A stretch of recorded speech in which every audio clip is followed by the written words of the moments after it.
శుక్లాంబరధరం విష్ణుం శశివర్ణం చతుర్భుజం ప్రసన్నవదనం ధ్యాయేత్ సర్వవిఘ్నోపశాంతయేత్. గురుర్బ్రహ్మా గురుర్విష్ణుః గురుర్దేవో మహేశ్వరః గురుసాక్షాత్ పరబ్రహ్మ తస్మై శ్రీగురవై నమః.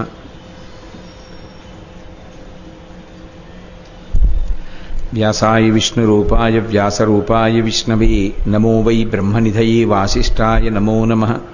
కూజంతం రామ రామేతి మధురం మధురాక్షరం ఆరుహ్య కవితాశాఖాం వందే వాల్మీకికోకిలం. శ్రుతిస్మృతిపురాణానాం ఆలయం కరుణాలయం నమామి భగవత్పాదశంకరం లోకశంకరం.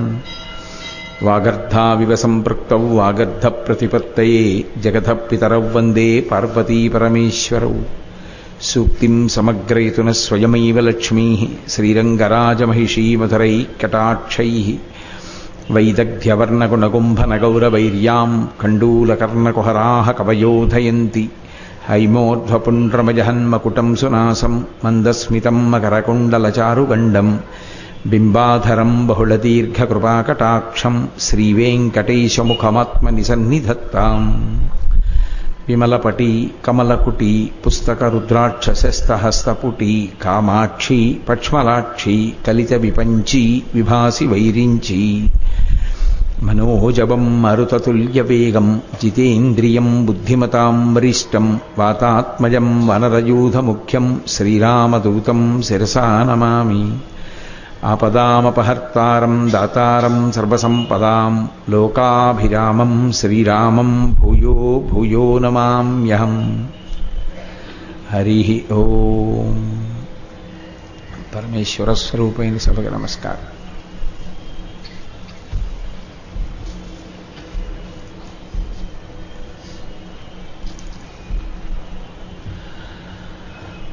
నేను నిన్న మీతో మనవి చేశాను, గురు పరంపర అని. నారాయణం పద్మభువం వశిష్ఠం వ్యాసంచ నారాయణం పద్మభువం వశిష్ఠం శక్తించ తత్పుత్ర పరాశరంచ వ్యాసం శుకం గౌడపాదం మహాంతం గోవిందయోగీంద్రమధాస్య శిష్యం. గోవింద భగవత్పాదులు వచ్చే పర్యంతం నిన్నటి రోజున నేను మీతో మనవి చేసి ఉన్నాను. శంకరాచార్యుల వారి అవతారం వచ్చినప్పుడు ఉన్నటువంటి పరిస్థితి, మిగిలినటువంటి ఆచార్య పురుషులు వచ్చినప్పుడు ఉన్నటువంటి పరిస్థితి బేరీజు వేసి పోల్చి చూరిస్తే పూర్తిగా విరుద్ధం. శంకరాచార్యుల వారు భూమి మీద అవతరించేటటువంటి సమయానికి అసలు శంకరాచార్యుల వారి వెంట కలిసి నడిచేటటువంటి వాడు ఒక్కడు లేడు. శంకరాచార్యుల వారికి ప్రభుత్వం యొక్క మద్దతు లేదు, ఆయన ఒక్కరే. అందుకే శ్రీరామాయణంలో హనుమ ఎలా ఉంటారో కలియుగంలో శంకరాచార్య స్వామి వారి అవతారం అలాగే ఉంటుంది. హనుమ ఒక్క నిమిషం విశ్రాంతి తీసుకోరు. ఆయన ఏది చేసినా లోకోపకారం కోసం చేస్తారు. శంకరాచార్యుల వారు శరీరంతో ఉన్నది 32 సంవత్సరాలు. వారు 3 మాటలు భారతదేశం అంతటా 4 చెరగుల పాదచారి అయి పర్యటించారంటే పర్యటించడంతో సరిపోయిందా? ఎక్కడికి వెడితే అక్కడే వాదనలు. ఎన్ని చోట్ల వాదించారో, ఎక్కడికి వెళ్ళినా గెలిపే. మళ్ళీ ఆ వేదాంతర్గతమైనటువంటి అద్వైత సిద్ధాంతాన్ని ప్రచారం చేసి వేదము యొక్క ప్రమాణాన్ని సువ్యవస్థితం చేయడానికి వారు పడినటువంటి కష్టం సామాన్యమైంది కాదు. అసలు దాంతో ఎవరినీ పోల్చడం సాధ్యం కాదు. శంకర భగవత్పాదుల యొక్క దార్శనికత అంత గొప్పది. అటువంటి శంకరాచార్యుల వారు అవతార స్వీకారం చెయ్యడానికి ముందే భారతదేశంలో మళ్ళీ ఆ సనాతన ధర్మ వ్యవస్థని సువ్యవస్థీకృతం చెయ్యడానికి తన మార్గంలో జ్ఞాన మార్గంలో నడవకపోయినప్పటికీ కర్మ మార్గాన్ని ముందు స్థాపించడం కోసం, బలవత్తరం చేయడం కోసం సాక్షాత్తుగా పరమశివుని యొక్క కుమారుడైనటువంటి సుబ్రహ్మణ్యేశ్వర స్వామి వారినే కుమరిల భట్టుగా పంపారు అని మీతో నేను మనవి చేశాను. కుమరిల భట్టుది కర్మవాదం, మీమాంసకుడు. అంటే ఎంతసేపు కూడా కర్మకి పెద్దపీట వేస్తారు. వేదం 2గా విడిపోతుంది. ఒకటి కర్మభాగము, రెండవది జ్ఞాన భాగము. కర్మభాగం అంతా కూడా కర్మకాండ అంటారు. ఏ పని ఎప్పుడు ఎందుకు చెయ్యాలి, ఎలా చెయ్యాలి, ఏ మంత్రాన్ని పఠించాలి, ఆచారకాండ ఎలా పాటించాలి, ఇవి చెప్తుంది. జ్ఞానకాండ ఇక కర్మ అంతా చేసి చేసి చేసి చేసి చిత్తశుద్ధి పొందిన తరువాత బ్రహ్మానందాన్ని అనుభవించడానికి యోగ్యమైన రీతిలో జ్ఞానాన్ని ఎలా పొందవచ్చో, ఆ జ్ఞానము చేత ఆత్మగా తాను ఎలా అనుభవంలో నిలబడవచ్చో తెలియచేస్తుంది. ఇందులో మీమాంసకులు జ్ఞానభాగం జోలికి రారు, అసలు వాళ్ళు జ్ఞానకాండని పట్టించుకోరు. ఎందుకు మరి జ్ఞానకాండ వేదంలో ఇవ్వబడింది అని ప్రశ్నిస్తే వాళ్ళు ఏమంటారంటే, ఉత్సాహపరచడానికి జ్ఞానకాండ వచ్చింది తప్ప యథార్థం కర్మకాండే అంటారు. కాబట్టి ఆ కర్మకాండని బాగా బలవత్తరం చేయడానికి వచ్చినవాడు కుమరిల భట్టు, సాక్షాత్తు సుబ్రహ్మణ్యుడు. మరి శంకరాచార్యుల వారు భక్తితో కర్మని ముడివేసి జ్ఞానం వైపుకి నడిపిస్తే కర్మ మార్గం శంకరాచార్యుల వారి మార్గం ఒకదానికొకటి విరుద్ధం కదా. మరి శంకరాచార్యుల వారి అవతారాన్ని సమర్థించడానికి వచ్చినటువంటి సుబ్రహ్మణ్యేశ్వర స్వామి వారి అవతారమైన కుమరిల భట్టు అవతార ప్రయోజనం ఏ విధంగా శంకరాచార్యుల వారి యొక్క సిద్ధాంతాన్ని, వారి అవతారము యొక్క ప్రయోజనాన్ని సమర్థిస్తుంది అని కొంచెం జాగ్రత్తగా పరిశీలనం చేస్తే మీకు ఒక విషయం అర్థమవుతుంది. అప్పట్లో యజ్ఞయాగాది క్రతువుల యొక్క వైభవం క్షీణించిపోయింది. ఎక్కడా కూడా యజ్ఞయాగాది క్రతువులు లేవు. ఎందుచేత ఒక విచిత్రమైనటువంటి వాదన ఒకటి బయలుదేరింది. యజ్ఞయాగాది క్రతువులు హింసతో కూడుకుని ఉంటాయి కాబట్టి అహింస అంటే అసలు ఏ ప్రాణి ఖేదపడకూడదు. నేను ఎన్నో మాటలు మీతో మనవి చేశా. అసలు ఏ ప్రాణి బాధపడకుండా ఎవ్వరూ జీవించడం సాధ్యం కాదు. సంసారికి ఏ ప్రాణిని బాధ పెట్టకుండా బ్రతకడం జీవితంలో ఎప్పుడూ సాధ్యమయ్యే విషయం కాదు. ఇప్పుడు నేను అహింస గురించి మాట్లాడాలి అంటే నేను మాట్లాడుతున్నప్పుడు ఈ ధ్వని ప్రకంపనలకి కొన్ని ప్రాణులు చచ్చిపోతాయి. అహింస చెయ్యాలని చెప్పడం వల్ల కొన్ని ప్రాణులు పోతాయి, హింస జరుగుతుంది. మరి ఎలా పూర్ణమైన హింస? అందుకే వేదం పూర్ణమైన హింస అంటే ఎవ్వరినీ చంపకుండా ఉండడం అని చెప్పలా. తాను బ్రతకేటప్పుడు కొన్ని ప్రాణులు మరణించవలసిన అవసరం ఉంటుంది. ఉదాహరణకి నేను అన్నం వండుకు తిన్నాను అనుకోండి, అన్నం వండుకు తింటున్నప్పుడు అగ్ని మీద బియ్యాన్ని పచనం చేసేటప్పుడు కొన్ని సూక్ష్మాంగ జీవులు మరణిస్తాయి. అలాగని నేను అన్నం వండుకోవడం మానేశాను అనుకోండి, అసలు నేను బ్రతికే అవకాశం ఉండదు. ఎంత తక్కువ హింస చెయ్యవచ్చో అంత తక్కువ హింస చేస్తూ తను బ్రతకడానికి మాత్రం కావలసినటువంటి హింస జరిగితే, అంటే పక్క మనుష్య ప్రాణిని చంపి దోచుకురమ్మని కాదు దాని ఉద్దేశ్యం. ఏదో తోటకూర కోసుకుని తిన్నాడు, అప్పుడు ఆకుకూర కోసుకుంటున్నప్పుడు ఆ చెట్టు బాధపడుతుందా? బాధపడదా? ఖచ్చితంగా బాధపడుతుంది. కానీ ఆకుకూర వండుకోకపోతే ఎలా బ్రతుకుతావు? కుదరదు. అన్నం వండుకోకుండా ఎలా బ్రతుకుతాడు? కుదరదు. అందుకని యజ్ఞయాగాది క్రతువులయందు కూడా హింస ఉంది. అందుకని చెప్పి యజ్ఞయాగాది క్రతువులు చెయ్యకూడదనేటటువంటి వాదన ఒకటి బలపడింది ఆ రోజుల్లో. అందుకని అసలు వేద మార్గము క్షీణించిపోయింది. ఆరాధన లేదు, ఆచారకాండ లేదు, యజ్ఞయాగాది క్రతువులు లేవు. ఎవడిష్టం వచ్చినట్టు వాడు ప్రవర్తించినటువంటి రోజులు.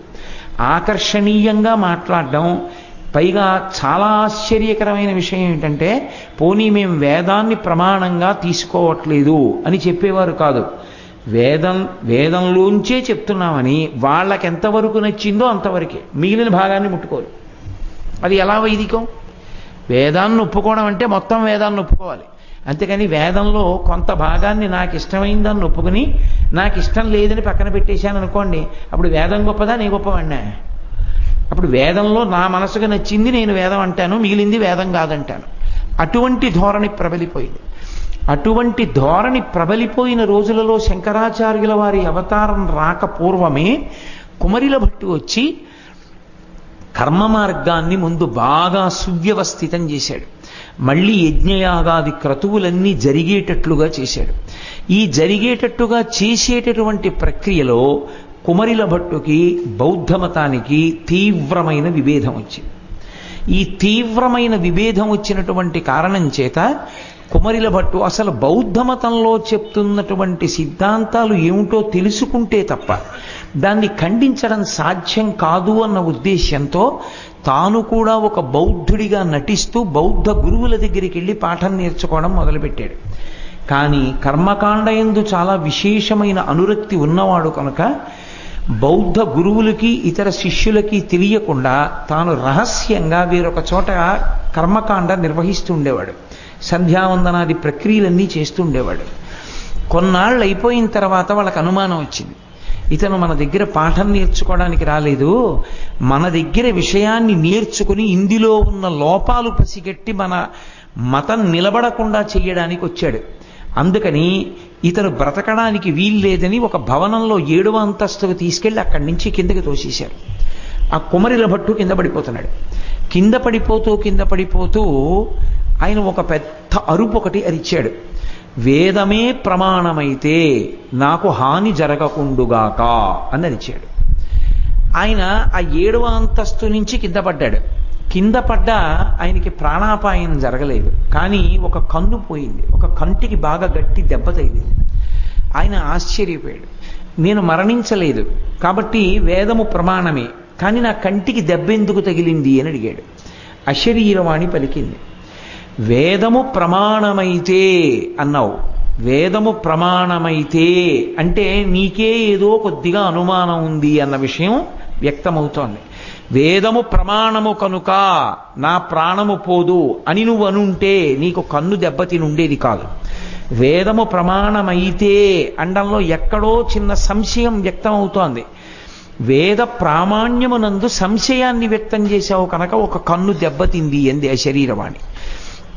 ఆ కుమరిల భట్టు ఆ బౌద్ధ మతంలో ఉన్నటువంటి విశేషాలన్నీ గురువుల వలన విని అందులో ఉండేటటువంటి లోపాలన్నిటినీ ఖండించి మళ్ళీ వేదాంతర్గతమైనటువంటి కర్మ మార్గాన్ని సువ్యవస్థితం చేశాడు. దానివల్ల మళ్ళీ యజ్ఞయాగాది క్రతువులన్నీ జరిగాయి. శంకరాచార్యుల వారు ముందు యజ్ఞయాగాది క్రతువులు జరగడానికి ప్రాధాన్యత ఇచ్చారు.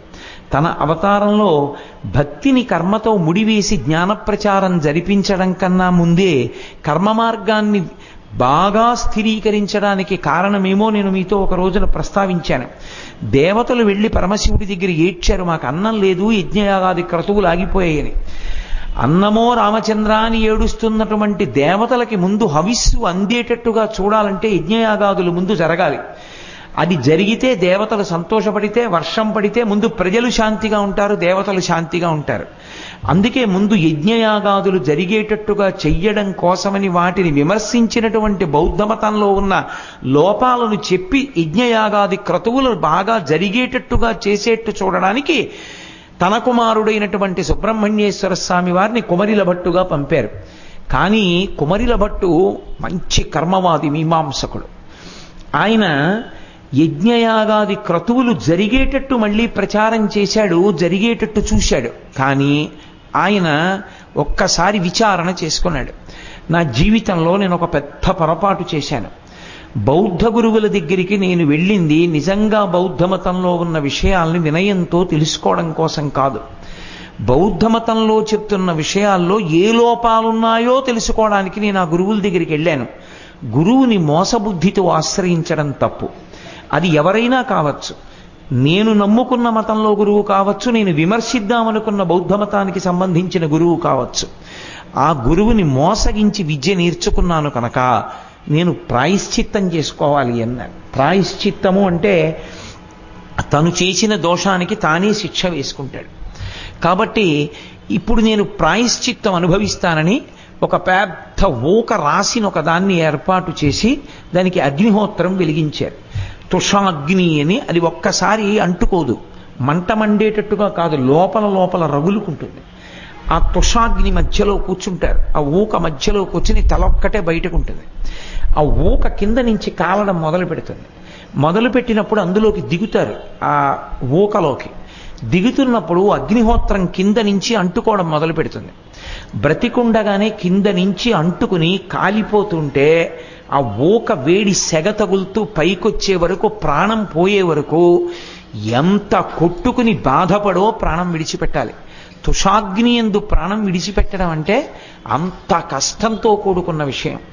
నేను గురువుగారు నమస్కారం అని చెప్పి బౌద్ధ గురువుల్ని ఆశ్రయించి వారి మతంలో ఉన్న రహస్యాల్ని, ఆ మతంలో ఉన్న లోపాలు చెప్పి నేను కర్మ మార్గాన్ని సువ్యవస్థితం చేయడం కోసమని వెళ్ళి వాళ్ళని మోసగించాను కనుక నీ చేసిన పనికి ప్రాయశ్చిత్తం ఇదేనని తుషాగ్ని యందు కూర్చున్నాడు. అగ్ని సంభవుడు గల సుబ్రహ్మణ్యుడు పావకి అని పేరు. కాబట్టి అగ్ని ఎందే ఆ అవతారం పరిసమాప్తం అయిపోవాలి. అందుకని కుమరిల భట్టు తుషాగ్ని ఎందు శరీరాన్ని విడిచిపెట్టేస్తున్నారు. శంకరాచార్యుల వారికి తెలిసింది. శంకరాచార్యుల వారు అప్పటికి ఉత్తర భారతదేశంలో కాశీపట్టణం దగ్గర ఉన్నారు. తెలిసి కుమరిల భట్టుని ఓడించాలి. కర్మ మార్గాన్ని ఓడిస్తే తప్ప జ్ఞాన మార్గాన్ని నిలబెట్టడం కుదరదు. అందుకని వాదన కోసమని గబగబా యోగ మార్గంలో వచ్చారు. శంకర విజయాలు చదివితే మీరు ఒక ఆశ్చర్యకరమైన విషయం వినపడుతుంది. తుషాగ్నిలో కింద నుంచి ఊక కాలిపోయి మంటకి ఒళ్ళు కాలిపోతూ కిందకి దిగబడిపోతున్నటువంటి కుమరుల భట్టుకి శంకరాచార్యుల వారు వచ్చి ఎదురుగుండా నిలబడగానే చల్లటి వెన్న ఒంటికంతటికి కూడా అనులేపనం చేసినంత సంతోషాన్ని పొందారట.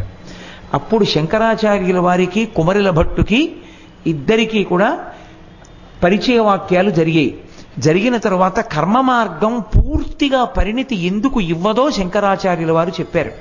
కర్మ మార్గాన్ని అనుసరిస్తే వచ్చేటటువంటి ఏ సుఖమైనా సరే తాత్కాలికమే, కాలమునందు అనుభవించి కాలమునందు పోతుంది. కర్మ మార్గం అనుభవించడం వల్ల వచ్చే సుఖము అన్న మాటని మీరు జాగ్రత్తగా అర్థం చేసుకోవాలి. నేను పుణ్యం కోసం ఈ పని చేస్తున్నాను అని మీరు అనుకున్నారనుకోండి, ఎవరూ దాన్ని కాదనరు. పుణ్యం చేయవలసింది. నేను పుణ్యం కోసం ఈ పని చేస్తాను, ఈ దేవాలయాన్ని కొంచెం అక్కడ తుడిచేసేయండి అన్నాను అనుకోండి. ఈ దేవాలయం నేను ఇవాళ తుడిచాను కాబట్టి నాకు చాలా పుణ్యం వస్తోంది, అందుకు తుడుస్తున్నాను అని అన్నారనుకోండి. అదేమీ సిద్ధాంతం వ్యతిరేకం కాదు, యథార్థమే. కొంత పుణ్యం వస్తుంది. నాకు కొంత పుణ్యం రావాలి అని కోరుకుని దేవాలయం తుడిచారు, మీ ఖాతాలో కొంత పుణ్యం వేస్తారు. ఇప్పుడు ఈ పుణ్యమైనా పాపమైనా అనుభవిస్తే కానీ పోదు. అది దానికి ఉన్న లక్షణం. ఎవరు చేశానన్నాడో వాడు దాన్ని అనుభవిస్తే తప్ప ఆ పుణ్యం పాపం పోవు. కాబట్టి ఇప్పుడు ఈ పుణ్యం అనుభవంలోకి రావాలి. పుణ్యం అనుభవంలోకి ఎలా వస్తుంది? ఎప్పుడూ జ్ఞాపకం పెట్టుకోండి బాగా. పుణ్యం అనుభవంలోకి రావాలి అంటే శరీరం ఉంటే తప్ప పుణ్యాన్ని సుఖరూపంలో అనుభవించడం కుదరదు. సుఖంగా అనుభవించాలి అంటే శరీరం ఒకటి ఉండాలి. మీకు ఒక ఉదాహరణ చెప్పాలంటే, బయట విపరీతమైన తాపంగా ఉంది. నేను ఒక ఏసీ ఒకటి కొనుక్కుని చక్కగా శీతలమైనటువంటి గదిలో కూర్చున్నాను అనుకోండి. అబ్బా ఎంత హాయిగా ఉందో, ఎంత చల్లగా ఉందో, సుఖంగా ఉన్నానన్నాను. ఇప్పుడు నేను చల్లగా ఉంది అని సుఖం అనుభవించడానికి నాకు శరీరం ఉండాలా? నేను ఒక గంట సేపు ఒక ఏసీ గదిలో కూర్చుంటే, బాగా గుర్తుపెట్టుకోండి నేను చెప్పిన విషయం, ఒక గంట సేపు నేను ఏసీ గదిలో కూర్చుంటే నేను గతంలో చేసిన ఏదో పుణ్యం కడిగేస్తాడు ఈశ్వరుడు, తీసేస్తాడు అక్కడతో. అందరూ ఎండలో పడున్నారు, నువ్వు గంట సేపు చల్లగా పడున్నావు సుఖంగా. అలా ఉండడానికి కొంత డబ్బు ఇస్తాడు. ఆ ఐశ్వర్యంతో నువ్వు ఏసీలో ఉంటావు. ఓ దేవాలయం అరుగు తుడిచిన పుణ్యం అక్కడతో పోయింది. చాలా విపరీతమైన పుణ్యం చేసేసాడు అనుకోండి ఒక ఆయన, ఇంకా అదే పనిగా పుణ్యమే చేసుకుంటూ పోయాడు. ఇప్పుడు ఈ పుణ్యం అంతా ఎలా పోవాలి? ఈశ్వరుడు ఏం తెలివి తక్కువ వాడు కాడు. ఓ చక్రవర్తిని చేసి ఓ 10 ఏళ్ళు ఉంచాడు అనుకోండి సింహాసనం మీద, అయిపోతుంది.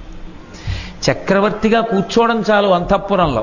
ఎంత పరివారం, ఎంత పటాటోపం, ఎన్ని సభలు, ఎన్ని నృత్యాలు, ఎన్ని సంగీతాలు, ఎంత అధికారం. అవసరమైతే అవతల వాడిని చంపి అవతల బారేయమని చెప్పచ్చు, నోటి మాట శాసనం. అంత అధికారాన్ని పొందాలి అంటే ప్రతి క్షణం ఆ అధికారము చేత చేసిన పుణ్యము నశించిపోతుంటుంది. ఇప్పుడు చేసుకున్న పుణ్యం అంతా కాలిపోయింది. ఏమయ్యాడు? ఓ 5 ఏళ్ళు అధికారంలో ఉన్నాడు, అయిపోయింది. చేసిన పుణ్యం ఏమైంది? ఖర్చు అయిపోయింది అంటాడు ఈశ్వరుడు. అందుకే కర్మ మార్గమునందు చేసుకున్నటువంటి పుణ్యము వలన వచ్చేటటువంటి సుఖము శాశ్వతము కాదు. మరి అప్పుడు కర్మ మార్గం ఎందుకు చెప్పింది వేదం?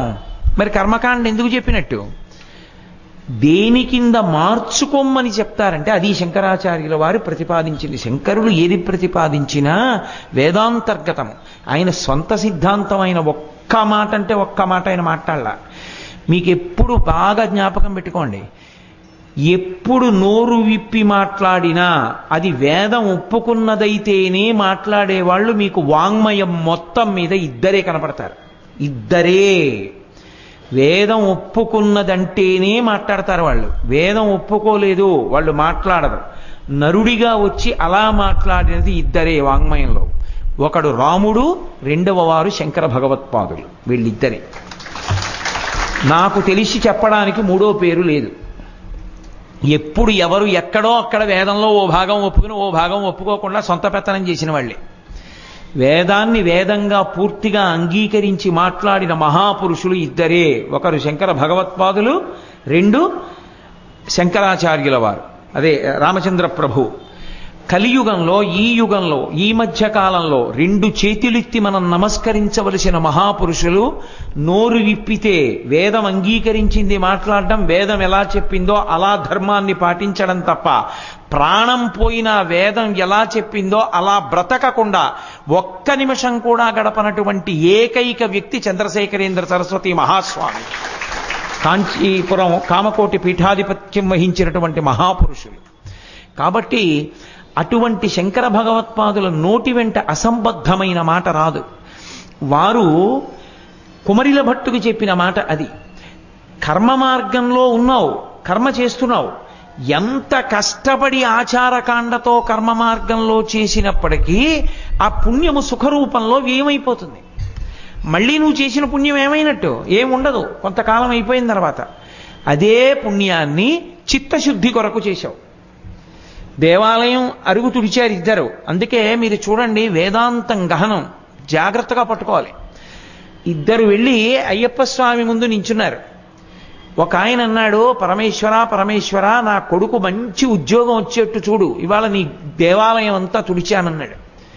ఇంకొక ఆయన అన్నాడు, ఈశ్వర నా జన్మ పండింది, ఎన్ని శరీరాలు పొందానో, ఎప్పుడు దీన్ని నీ సేవ గురించి వాడానో లేదో నాకు తెలియదు, ఇవాళ నేను వేసుకున్న అంగీ తడిసిపోయింది తండ్రి, చెమటతో ముద్దయిపోయాను, ఇన్నాళ్లకి నా ఒళ్ళు నీ సేవలో పనికొచ్చింది, ఇలా పునఃపునః నా ఊపిరి ఉన్నంతకాలం నీ సేవ చేసుకునేట్లు అనుగ్రహించన్నాడు.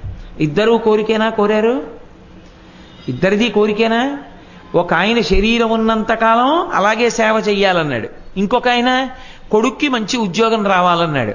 రెండూ కోరికలేనా అని అడిగారు. ఒక్కటే కోరిక. కొడుక్కి ఉద్యోగం రావాలని అడిగింది ఏదో అది కోరిక. నీ సేవలో ఇలా తరించాలన్నది కోరిక కాదు. ఎందుకో తెలుసా? అది చిత్తశుద్ధికి మార్గంగా మార్చేస్తాడు ఈశ్వరుడు. అప్పుడు దాన్ని ఏం చేస్తాడంటే, ఈ పుణ్యాన్ని దేనికి వాడతాడంటే చిత్తశుద్ధినిస్తాడు. అటువంటి వాడు ఇంద్రియముల యొక్క పటాటోపానికి దూరంగా జరిగిపోతాడు. తన మనసుని తాను పరిశీలించుకోవడం అలవాటైపోతుంది. శాస్త్రం మీద విశేషమైన నమ్మకం పెరుగుతుంది. ఆచార్య పురుషుల యందు భక్తి కలుగుతుంది. వైదికమైన సక్రమమైన మార్గంలో ఊంచుకుని నడవడం అలవాటవుతుంది. అధర్మమునందు మక్కువ ఉండదు. ధర్మమే, ధర్మానుష్ఠానమునందు ప్రాణం పోయినా అంగీకరిస్తాడు తప్ప ధర్మ మార్గానికి వ్యతిరేకంగా నిలబడడానికి మాత్రం అంగీకరించాడు. ధార్మికంగా బతకడమే తృప్తి. అధార్మికంగా కోట్లొచ్చినా నాకు వద్దంటాడు. ధార్మికంగా ఆ పూట భోజనం దొరికితే చాలు, పరమ సంతోషంగా గడుపుతాడు. సంతోషం నిజానికి లోపల ఉన్నదే కానీ బయట నుంచి వచ్చేది కాదు.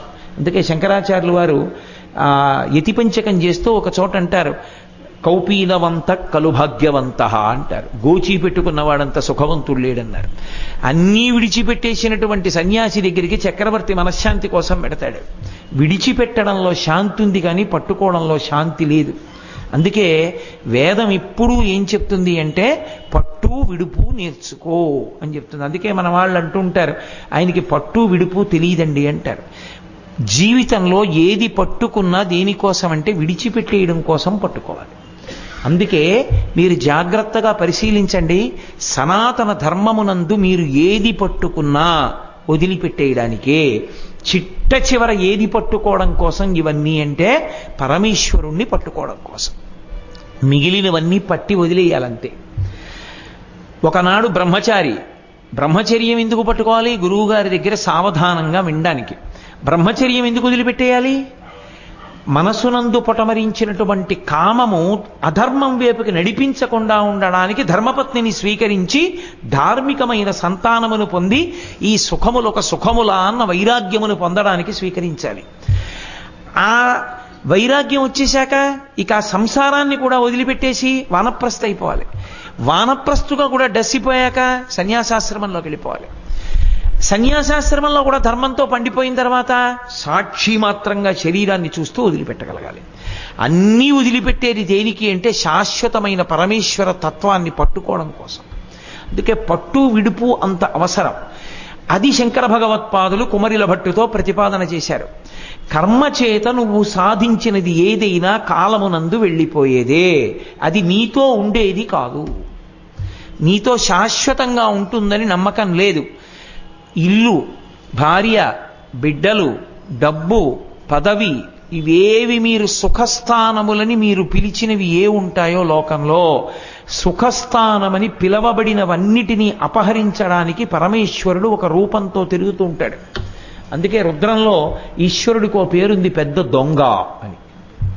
నేను యథార్థం చెప్తున్నాను. అదేంటండి మీరు అలా అంటారంటారేమో. పరమేశ్వరుడికి పాలు పోసి అభిషేకం చేస్తే ఏమని పిలుస్తామో తెలుసా? ఓ దొంగ, నీకో నమస్కారం అని చెప్తాం. తస్కరాణాం పతయే నమో నమో అని పిలవట్లా. తస్కరాణాం పతయే అంటే దొంగలకు పెద్ద దొంగ, నీకో నమస్కారం. ఏమిటి ఆయన దొంగతనం? చెప్పకుండా తీసేయడమే. ఏమిటి చెప్పకుండా తీసేస్తాడు? శంకరులే చెప్పారు మోహముద్గరంలో, మాకురుధన జన యవ్వన గర్వం హరతి నిమేషత్ కాల సర్వం మాయామయమిదమఖిలం హిత్వా బ్రహ్మపదం త్వం ప్రవిశ విదిత్వా. ఒళ్ళు దగ్గర పెట్టుకుని పిచ్చి తెగ్గిపోవడానికి ఆ ఒక్క శ్లోకం చాలు. మాకురు ధనజన యవ్వన గర్వం. శంకర భగవత్పాదులు అన్నారు, నీ అహంకారం దేనివల్ల? 3 కారణాల వల్ల. ధన, డబ్బు అని. జన, నీ వెనక చాలామంది ఉన్నారని. యవ్వన, నీ ఒంట్లో బలం ఉందని. ఈ 3 చేత గర్వం. ఈ 3 తీసేసేది ఎవరో తెలుసా? నిమిషంలో తీస్తుంది. హరతి నిమేషత్ కాల సర్వం. కాలం తీసేస్తుంది ఈ 3. కాలమే వరుడు, పరమేశ్వరుడే. కాల కలయతామహం అంటాడు గీతాచార్యుడు. నేనే కాలస్వరూపాన్ని అంటాడు. అందుకే కాలము అన్న పేరు మీద ఉన్నవాడెవరో తెలుసా? పరమశివుడు ఒక్కడే. కాలకాలుడు అన్న పేరుతో ఉజ్జయినిలో ఉన్నాడు. అందుకే అన్నిటినీ హరిస్తాడు, లయం చేస్తాడు. బుద్ధి చెప్పవలసి వస్తే చెప్పగలిగిన వాడాయనే, చెంపలేసుకుంటే తల మీదకి ఎక్కించుకోగలిగిన వాడాయనే. అదే శంకరాచార్యుల వారి తత్వం. లోకంలో ఎవడైనా ఓ దొంగనో ఓ పనికి మాలిన వాడినో తీసుకొచ్చి ఆశ్రయం ఇస్తే చాటుగా ఆశ్రయం ఇస్తాడు. లోపల ఉండవా, బయటికి రాకు, నా పరువు కూడా పోతుందంటాడు. అందరికన్నా పెద్ద తప్పు చేసిన వాడిని పెద్ద ఎత్తున నెత్తి మీద పెట్టుకున్నవాడు అంటూ ఉంటే పరమశివుడు ఒక్కడే. చంద్రుడి కన్నా తప్పు చేసిన వాళ్ళు లోకంలో లేరు. అన్ని తప్పులు చేసినటువంటి చంద్రుణ్ణి నెత్తి మీద పెట్టుకున్నవాడు పరమశివుడు ఒక్కడే. చంద్రరేఖాధరుడై మహానుభావుడు చంద్రశేఖరుడు అని పేరు పెట్టుకున్నాడు. నేను పెట్టుకున్నాను రా నెత్తి మీద అన్నాడు. ఇన్ని తప్పులు చేసినా నేల మీద పడిపోతే చాలు, అంగీకరిచ్చేస్తాడు. అదే తత్వం. కరుణా వరుణా లయపాలయమాం భవశంకర దేశికమే శరణం. చదవట్లా? కారుణ్యానికి రాశీభూతం శంకరాచార్యుల వారు. నీకేం తెలియదని కదురా అమ్మాయి కూడా నా దగ్గరికి వచ్చావు, నేను నిన్ను ఉద్ధరిస్తాను రా అంటారు. అంతటి మహాపురుషుడు శంకరులంటే. కాబట్టి కాలమునందు వెళ్ళిపోతుంది నువ్వు కర్మ వలన చేసినటువంటి సుఖం. అదే పుణ్యాన్ని నువ్వు పరమేశ్వరానుగ్రహం కోసం చేస్తే, ఈశ్వర ఈ పుణ్యం చేయడానికి నేను దేంతో చేశాను? డబ్బు నా వల్ల వచ్చేసిందా? నా ప్రయోజనం వల్ల వచ్చేసిందా? ఓ మంచి నిర్ణయం చేయడానికి బుద్ధి నువ్వు ఇచ్చావు, ఓ సంతకం పెట్టడానికి చెయ్యి నువ్వు ఇచ్చావు, పట్టుకోవడానికి వేళ్లకి శక్తి నువ్వు ఇచ్చావు, ఓ ఫైల్ రాస్తున్నానంటే బుద్ధి శక్తి నువ్వు ఇచ్చావు, ఆ ఉద్యోగం రావడానికి ఓ చదువుకున్నానంటే ఆ చదువుకునే శక్తి నువ్వు ఇచ్చావు. కాబట్టి ఇంత డబ్బు సంపాదించుకుని నాకు నా కుటుంబానికి అన్నం పెట్టుకుంటున్నాను. కాబట్టి నీ కింకరుణ్ణి, నీకు నేనివ్వడం ఏమిటి, నీది నీకు ఇస్తున్నాను అన్న భక్తితో ఇచ్చాడు అనుకోండి. ఈశ్వరుడు చాలా సంతోషించి ఏం చేస్తాడంటే దాన్ని పుణ్యంగా మార్చాడు. మళ్ళీ నువ్వు అనుభవించాలనడం, చిత్తశుద్ధికి ఉపకరణం చేస్తాడు. దాంతో మనస్సుని శుద్ధి చేస్తాడు. ఇప్పుడు ఆ శుద్ధి చేస్తే ఏమవుతుంది? అక్కడే ఉంది తత్వం అంతా. అది అంతకు ముందు కూడా మెరుపున్నదే, కానీ అన్నీ అంటుకుని ఆ కిలిం అంటుకుని అది ఆకుపచ్చగా అయిపోయింది. ఇప్పుడు చేసిన పుణ్యం అన్న చింతపండుతో తోమేడు. ఇప్పుడు చింతపండు పనికి రాకుండా పోయింది, ఆ పుణ్యం పనికిరాదు అనుభవించడానికి. కానీ గిన్నె ప్రకాశిస్తోంది. కొత్తగా ప్రకాశం వచ్చిందా? ఉన్న ప్రకాశానికి ఉన్న అడ్డు పోయిందా? కొత్తగా ప్రకాశం రాలేదు, గిన్నెకి ఉంది ప్రకాశం. ఉన్న ప్రకాశానికి అడ్డు మావి మకిలి అంటుకుంది. ఈ మలాన్ని ఎవరు తీసేశారు? చింతపండు తీసేసింది. ఆ చింతపండు మళ్ళీ వాడుకోవడానికి పనికొస్తుందా? చారులో వేసుకుంటారంటే పనికిరాదు. నువ్వు చేసిన పుణ్యం కూడా గిన్నెతో అవడానికి చింతపండులా మారుతుంది. ఉదాహరణకి ఇప్పుడు ఆ చింతపండు ఏమైంది? గిన్నె తోమింది. గిన్నెకి ఏమైంది? దానికి ఉన్న ప్రకాశం దానికి బయటికి వచ్చింది. చిత్తశుద్ధి అంటే అదే. అసలు ముందు ఈ చిత్తమునందు శుద్ధి ఏర్పడింది అనుకోండి, ఈశ్వరుడు జ్ఞానం అనేటటువంటి పాయసాన్ని పోస్తాడు. అందుకే మహానుభావుడు శంకర భగవత్పాదులు అన్నపూర్ణాష్టకం చేస్తూ, అమ్మ అన్నం ఒక్కటి పెట్టమని నేను అడగనన్నారు. అన్నం ఒక్కటి తింటే శరీరం పెరుగుతుంది. పెరిగిన శరీరం అన్నం చేతనే చచ్చిపోతుంది. ఈ శరీరానికి అన్నవికారం అని పేరు. బ్రహ్మసూత్ర భాష్యంలో శంకరాచార్యుల వారే అంటారు, ఈ పైన కంటికి అవతలవాడి మాంసనేత్రానికి కూడా దొరికిపోయేటట్టుగా యువతల కనపడేటటువంటి శరీరం అంతా అన్నము యొక్క వికారమే. అన్న వికారమే మీ మాంసనేత్రానికి దొరికేట్టుగా నాలో ఉంటుంది. మీరు ఈమె కోటేశ్వరరావు అని నన్ను చూస్తున్నారంటే నా శరీరాన్ని చూస్తున్నారు. ఈ శరీరం అంతా దేనివల్ల వచ్చిందంటే నేను తిన్న అన్నం యొక్క వికారం. దాని వలన పెరిగే సప్తధాతువులు, చర్మము, రక్తము, మాంసము, కొవ్వు, అస్థి, శుక్ల, మేధ అన్న 7 పదార్థములు పెరిగాయి. లోపల కూడా ఒకటి ఉంది ప్రాణశక్తి. ఆ ప్రాణశక్తి దొరకదు, బయటికి కనపడదు ఎవ్వరికి. అది లోపల నిక్షిప్తమై గుహ్యంగా ఉంటుంది, రహస్యంగా. కాబట్టి మళ్ళీ మళ్ళీ ఈ పాత్రకి శుద్ధి ఉంటే తప్ప అందులో జ్ఞానము అనేటటువంటి పాయసం పోయడం కుదరదు. అందుకే శంకరాచార్యుల వారు కేవలం అన్నం పెట్టమని అడగలేదు. మీరు లోకంలో చూడండి, ఎవరైనా అన్నం పెట్టమని అడిగాడు అనుకోండి, ఆకలితో ఉన్నవాడు, అమ్మ నాకు అన్నం పెట్టండి అంటారు. ఒక్క శంకరాచార్యుల వారే నాకు అన్నం పెట్టమ్మా అని అడగలేదు అన్నపూర్ణమ్మని. ఎవరు కాశీ వెళ్ళనివ్వండి, ఎవరు అన్నపూర్ణమ్మ దగ్గరికి వెళ్ళనివ్వండి, ఏమంటారంటే అమ్మా నాకు అన్నం పెట్టమ్మా అంటారు. అథవా నా కుటుంబంలో ఎవరికి అన్నం లేకుండా ఏడవకుండా చూడమ్మా అంటారు. ఒక్క శంకరాచార్యుల వారు మాత్రం ఏమన్నారో తెలుసా?